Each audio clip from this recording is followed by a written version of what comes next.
When I was a deputy sheriff in Colorado, I got a call of an 8-year-old boy out of control and tearing the house apart.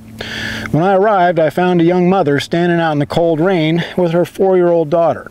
They got into my patrol car and I turned up the heat because they were shivering badly. She told me that her 3rd grade son was prone to fits of rage and that he was breaking things and threatening to burn the house down. Well, I told the mother that we need to get control of this situation quickly, and I started towards the house. But the mother grabbed my arm and said, "Oh, please don't do that. The last time someone talked tough to him, he got in the van and tried to run us over." Well, I was beginning to see what the real problem was, so I waited. And sure enough, she said those fateful words. "His therapist says that if we ignore him, he will outgrow his anger." Well, I went ahead and gave her the talk about the inmates running the asylum and how she is the parent, and as such, she has to be the one in control. She listened patiently and then said that she would go in and talk to him. I sat there with the shivering little girl, and soon Mom came back and said, "He thinks he'll be okay now."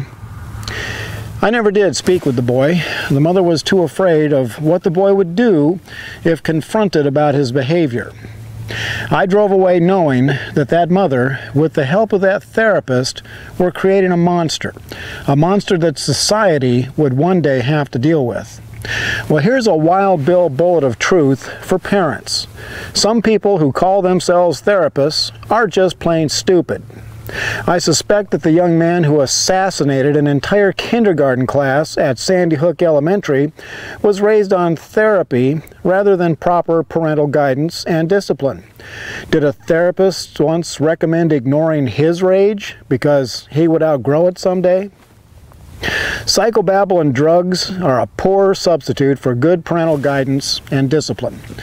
Some parents turn their kids over to therapists because, in a way, it excuses the parents from their responsibilities. That is not how God sees it.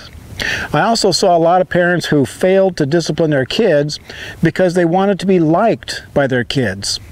Well, being a good parent is more important than being considered your kid's friend. Sometimes as a parent, you have to be the bad guy in the kid's eyes. But eventually, maturity sets in, they grow up, and they learn to respect the parents who raised them right. Parents have the courage to be parents. Americans have the courage to stand up for parents' rights. Effective discipline is a necessary ingredient in raising kids. And one thing liberalism has done is to eliminate effective discipline both in the classroom and in the home. And America suffers. One of my heroes was a police chief in South Carolina who got so tired of seeing parents threatened with jail for disciplining their kids that he started the local Spank a Kid program. If parents needed to give one of their kids a tune-up, they simply called the non-emergency number and an officer came by to witness the spanking so that no one could claim abuse.